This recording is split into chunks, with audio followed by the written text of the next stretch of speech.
You want to invite them over? Mum dropped her coffee mug and it shattered across our kitchen tiles.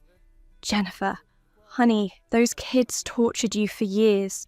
Why would you... Trust me. I knelt down, carefully picking up the ceramic pieces. Each sharp edge reminded me of how Jessica Rodriguez had carved freak into my locker with her car keys. How Tyler Brooks had held my head underwater in the school pool until I nearly drowned. How Amanda Sullivan had posted those photos of me in the locker room shower online for the entire school to see. But they didn't know what I knew now. They didn't know that my quiet, gentle father, the man who brought me hot chocolate when I cried, who taught me to change a tyre, who never raised his voice, had 17 bodies buried in our backyard garden. I need to do this, Mum, for closure. The lie rolled off my tongue easily. 4 extra years of life experience had taught me to be a better liar. She studied my face with worried eyes. Are you sure? After what happened at graduation, I'm sure. The graduation incident, when Tyler had dumped pig's blood all over my white dress during the ceremony, Carrie style, while Jessica filmed it and Amanda led the laughter. The video had gone viral locally. Westfield Pig Girl, they'd called me online. That night, I'd driven to Miller's Bridge with a bottle of my father's sleeping pills, planning to end it all.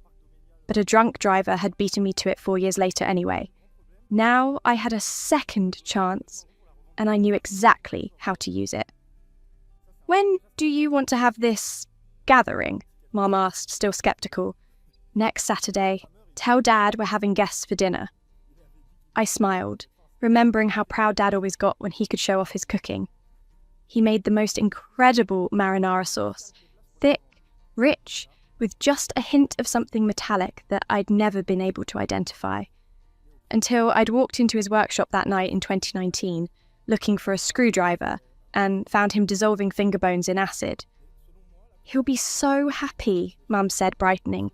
You know how he loves entertaining. Oh, I knew exactly how much Dad loved entertaining. The next Monday, at Westfield High, I put my plan into motion. Instead of hiding in the library during lunch like I used to, I walked straight to the popular kids' table where Jessica held court. Jennifer? Jessica looked up, mascara perfectly applied, blonde hair catching the fluorescent lights. What do you want, loser? I wanted to invite you to my house this Saturday. All of you. I kept my voice steady, innocent. My parents are throwing a dinner party and I thought it would be nice if we could start over. Tyler nearly choked on his sandwich. Are you serious? After graduation, you think we'd want to come to your freak house?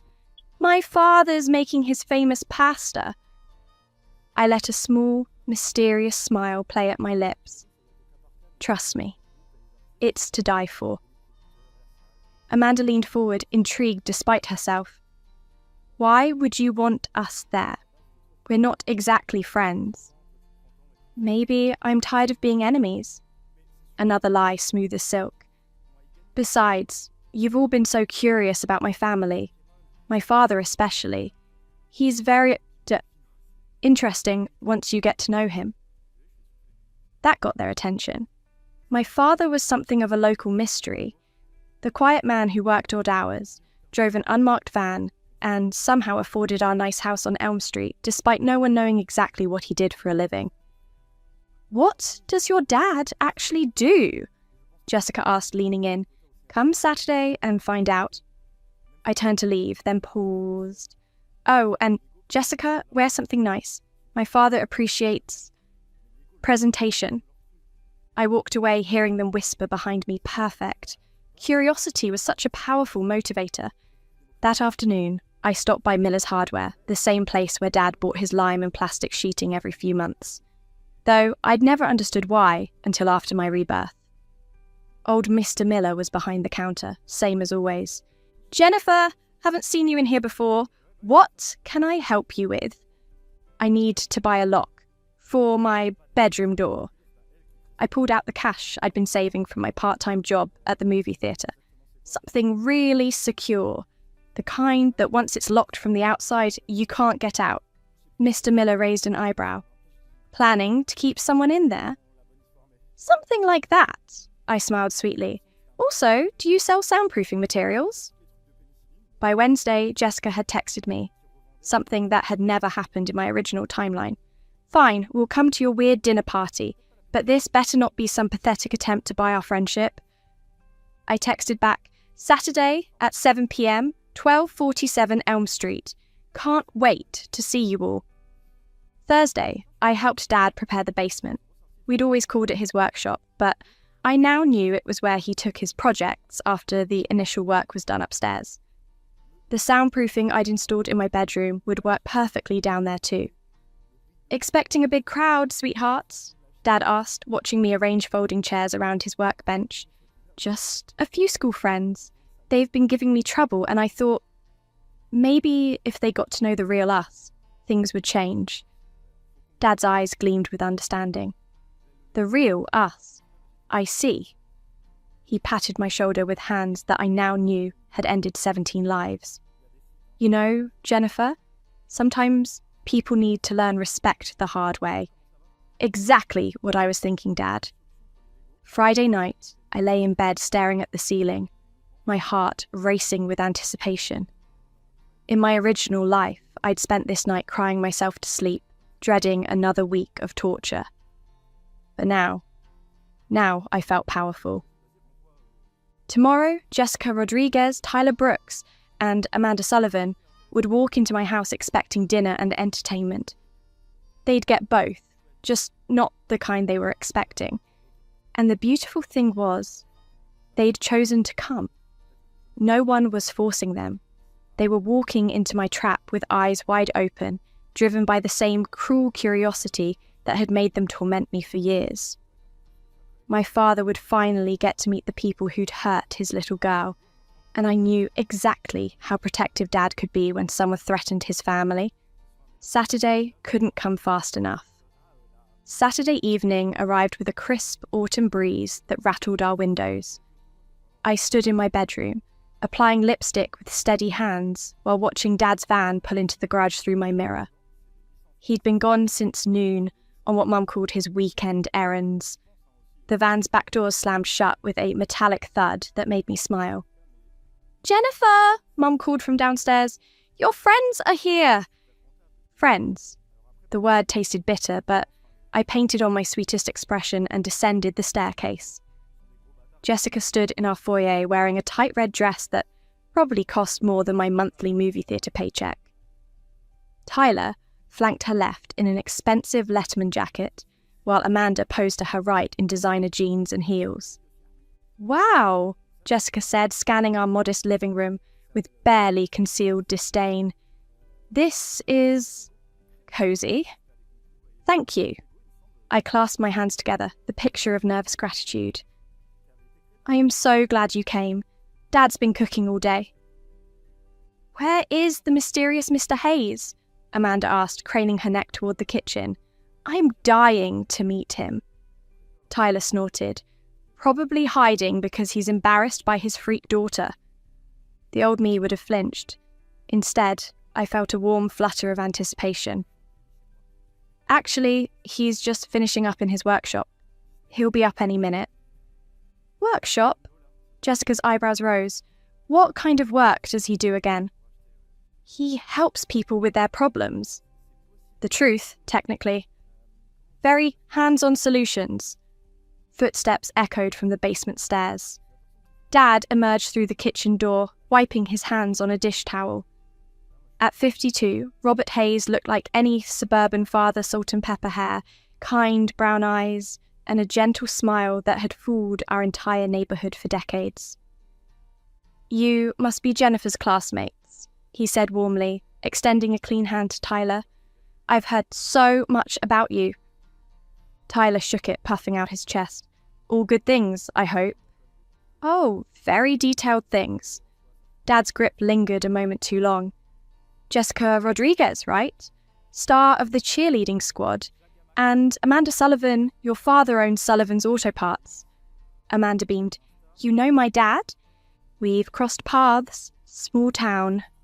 Dad moved to Jessica, taking her manicured hand in both of his. And the famous Jessica. Jennifer's told me fascinating stories about your creative projects together. Jessica shot me a confused glance. Creative projects? I'd never called her torment creative before. Dinner's almost ready, Dad continued. I hope you're hungry. I made extra since Jennifer mentioned you all have such big appetites. We moved to the dining room, where Mum had set her best china. Dad excused himself to check the pasta, leaving us with Mum's nervous chatter about the weather and college applications. Your dad seems really nice, Amanda whispered to me. Kind of intense, but nice. He takes his hospitality seriously. I poured wine from the bottle Dad had left on the table, something expensive from his private collection. He says guests should always leave satisfied. Tyler grabbed his glass immediately. Finally, some decent alcohol. My parents only buy the cheap stuff. Jessica sipped hers more delicately. This is actually really good. What is it? I read the label Dad had carefully steamed off and replaced. Chateau Margaux, 1995. Dad saves the good bottles for special occasions. Special how? Amanda asked. When he really wants to make an impression. Dad returned with a massive serving bowl of pasta, the marinara sauce gleaming under our dining room chandelier. The metallic undertone seemed stronger tonight, almost copper bright. This smells incredible, Mr. Hayes, Jessica said, accepting a generous portion. Family recipe, Dad replied, settling into his chair at the head of the table. The secret ingredient took me years to perfect. Tyler was already stuffing his face. What is it? The secret ingredient? Dad's eyes met mine across the table. It's iron-rich, very good for young people who need more substance in their diet. I nearly choked on my wine. Iron-rich, of course. So, Mr. Hayes, Jessica said between bites, Jennifer's been so mysterious about what you do for work. Care to enlighten us? Dad chewed thoughtfully. I'm in waste management, you could say. I help people dispose of things they no longer need. Like a garbage man, Tyler laughed. More specialised than that? Dad's smile never wavered. Some waste requires very careful handling. Biological waste, for instance. Things that could cause problems if not properly processed. Amanda leaned forward, intrigued by the wine. That sounds complicated. It is, but I've developed quite efficient methods over the years. The key is having the right tools and plenty of space. Dad gestured vaguely toward the basement. My workshop downstairs has everything I need. Could we see it? Jessica asked suddenly. I love seeing how creative people work. My heart nearly stopped. This wasn't part of the plan. They were supposed to eat, get comfortable, maybe have another drink. But Jessica's competitive nature was kicking in. She probably wanted to find something to mock later. I don't think I started. Of course, Dad interrupted smoothly. After dinner, I'm quite proud of my setup down there. The pasta was disappearing quickly. Dad had outdone himself. It was legitimately delicious, despite the horrifying knowledge of what gave it that unique flavour. Tyler was on his second helping. Amanda was giggling at everything, and even Jessica seemed genuinely relaxed for the first time since I'd known her. This wine is making me so sleepy, Amanda murmured, resting her chin on her hand. It's a heavy vintage, Dad agreed. Very full-bodied. Tyler yawned widely. Yeah, I'm feeling it too. Maybe we should head home soon. Nonsense. Dad stood, beginning to clear plates. The night's just getting started. Jennifer, why don't you show your friends the photo albums in the living room? I'll bring coffee. I led them to the couch, pulling out the family albums Mum kept on the coffee table.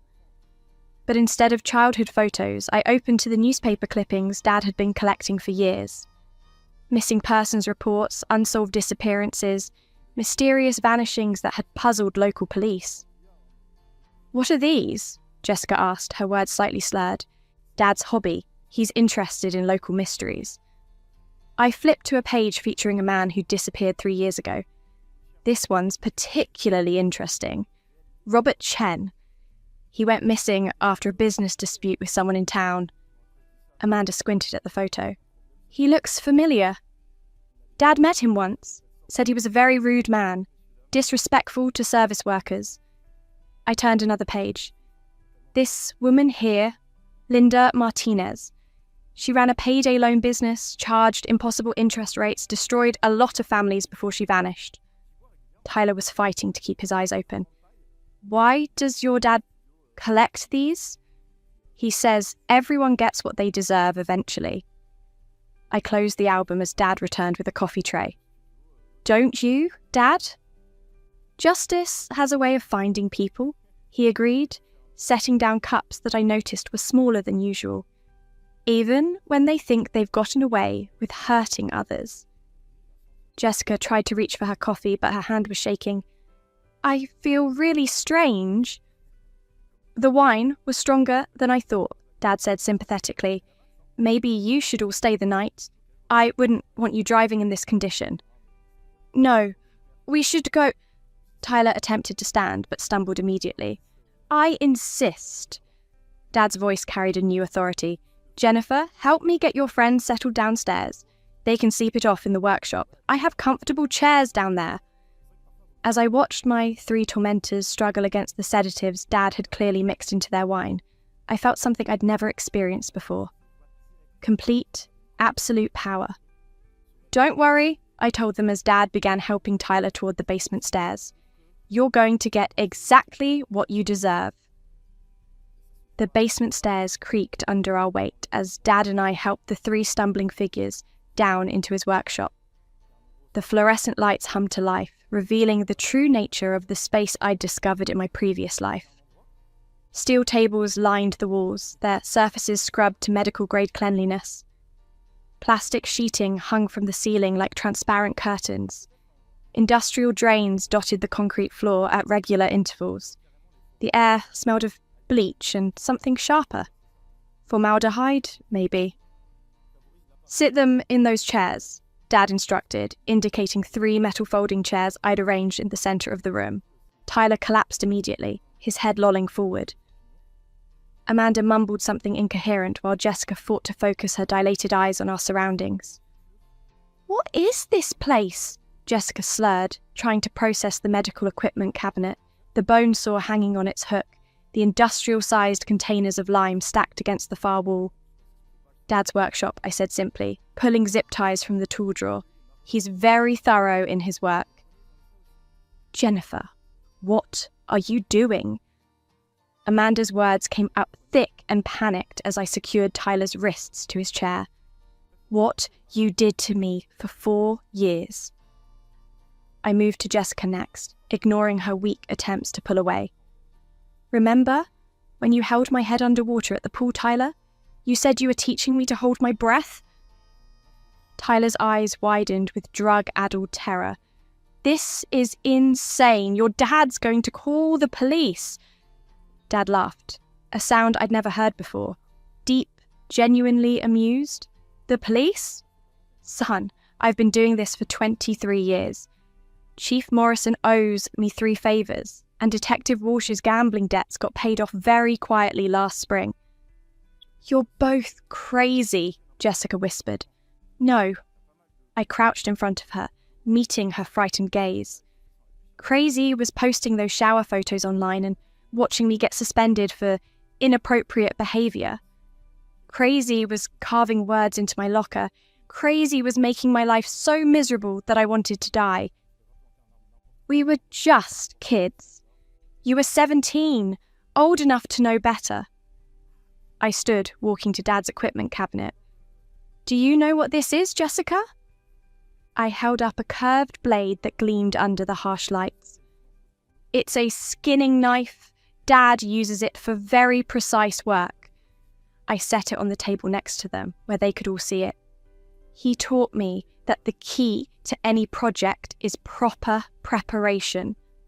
Amanda was crying now, tears streaming down her flushed cheeks.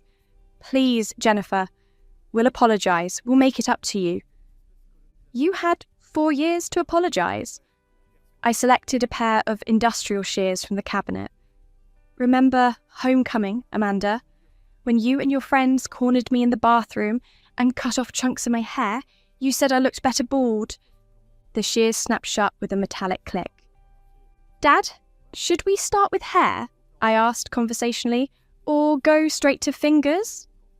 Hair's traditional, Dad replied, pulling on latex gloves, though fingers send a stronger message about consequences. Tyler was hyperventilating. You can't do this. People know we're here, they'll look for us. Actually, they won't. I pulled out my phone, showing them the group text I'd sent from Jessica's phone an hour ago. See? Jessica texted everyone that you 3 decided to drive to the city for a spontaneous weekend trip. Very believable. It's exactly the kind of impulsive thing you do. Jessica stared at her phone in my hands. How did you... You never changed your passcode from your birthday. I pocketed the device. Amazing how careless people get when they think they're untouchable. Dad was arranging his tools now, each implement placed with practiced precision on a sterile cloth. Bone saws, pliers, rubber mallets, syringes filled with clear liquid. The beauty of my work, he explained to them like a professor giving a lecture, is that it solves multiple problems simultaneously. Jennifer gets closure, and 3 more bullies learn that actions have consequences. Mr. Hayes, please, Amanda sobbed. We're sorry. We're really, really sorry. Dad paused, looking genuinely thoughtful. You know what's interesting about apologies? They're only meaningful when they come before someone gets caught. After, they're just fear. He picked up a syringe, checking the fluid level. This is a paralytic agent. It won't kill you, not immediately, but it will make sure you stay very, very still while we work. Jennifer, Jessica's voice cracked. You don't want to do this. You're not a killer. You're right, I'm not. I smiled at her with genuine warmth. But Dad is. And you know what the beautiful thing about having a killer for a father is? I leaned close to her ear. He loves me more than anything in the world, and when someone hurts his little girl... I straightened up. Well, let's just say Dad's very protective. Tyler was pulling frantically at his restraints now, the chair scraping against the concrete floor. This is murder! You're talking about murder!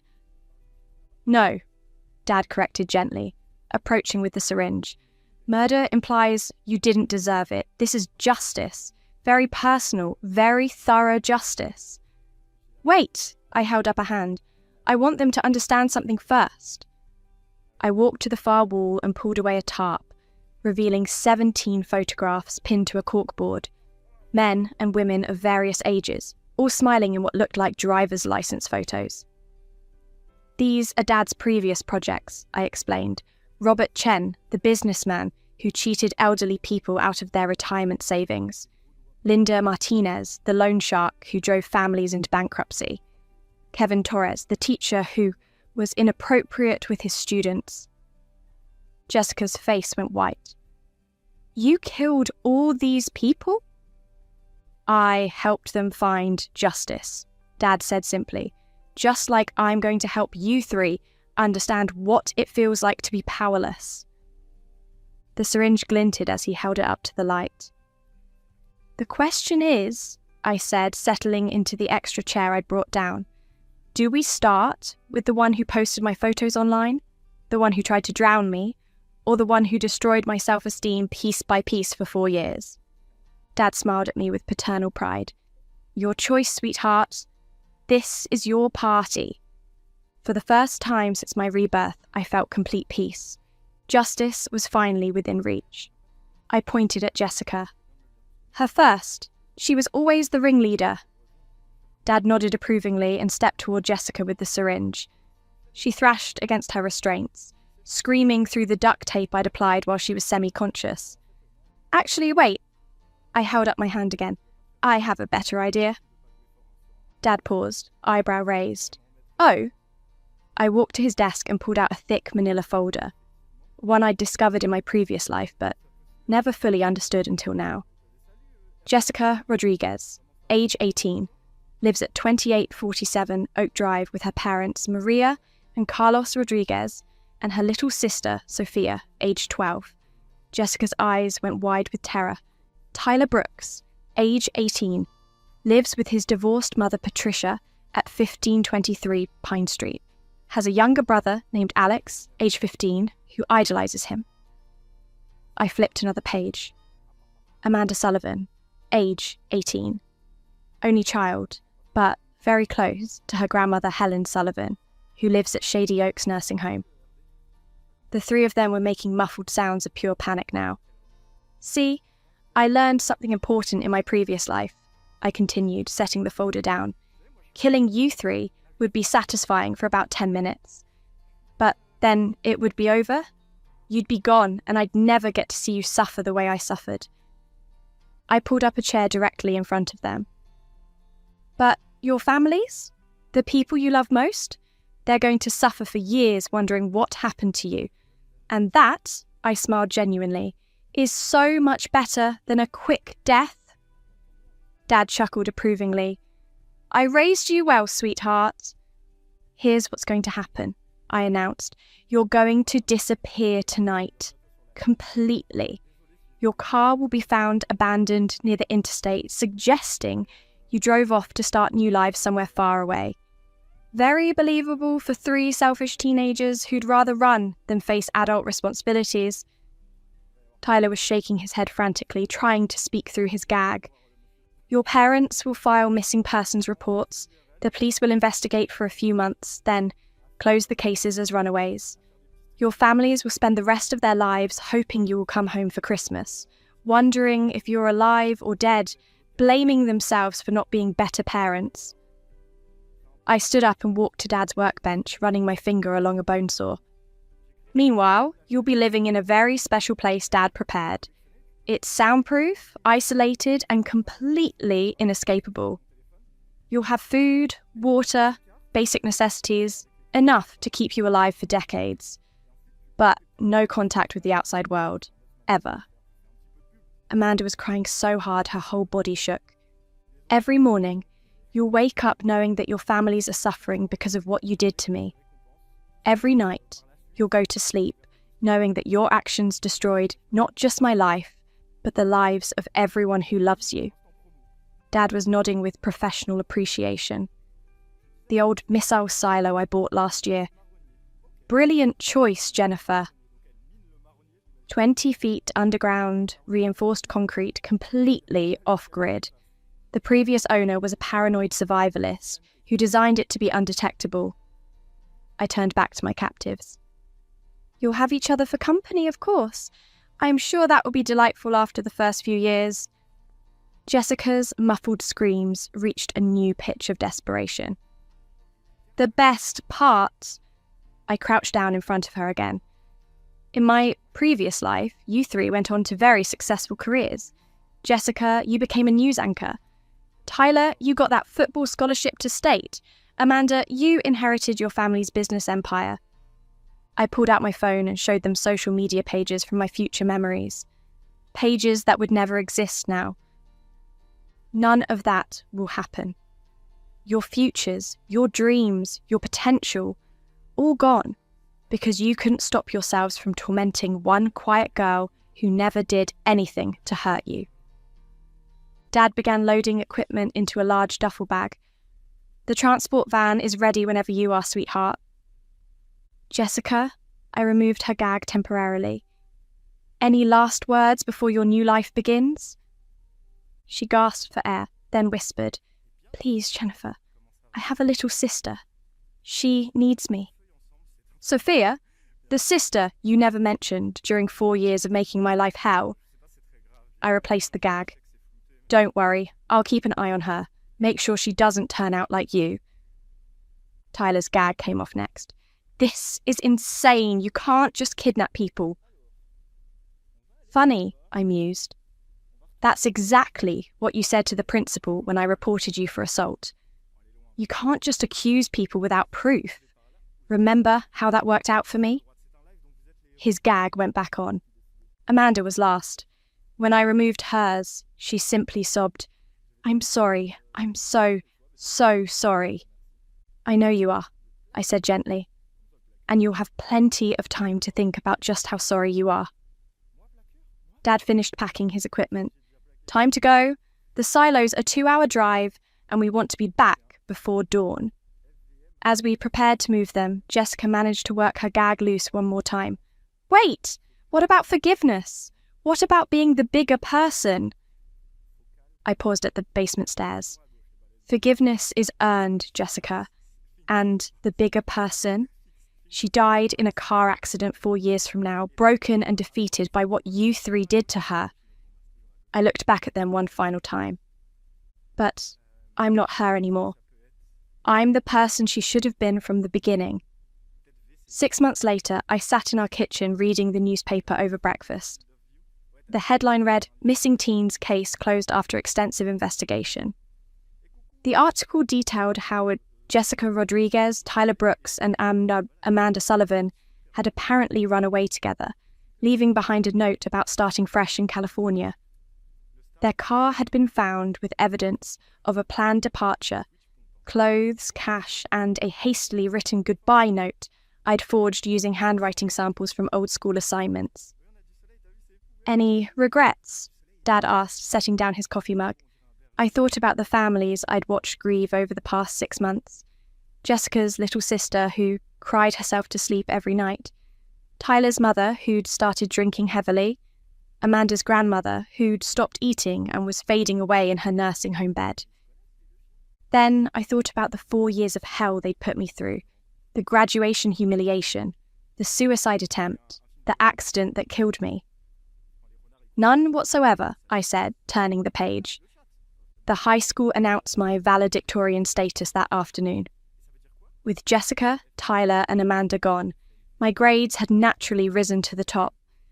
I gave a beautiful speech about overcoming adversity and the power of persistence.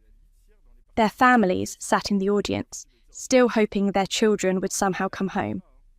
I dedicated my speech to everyone who's ever felt powerless. The applause was thunderous. 3 years later, I graduated summa cum laude from Stanford Law School. My specialty? Criminal justice and victim advocacy. 23 years later, I became the youngest female Supreme Court justice in American history. And somewhere, 20 feet underground in an abandoned missile silo, 3 middle-aged bullies spent another day remembering exactly why kindness matters more than cruelty. Perfect justice, I learned, isn't about revenge. It's about balance. And balance once achieved lasts forever.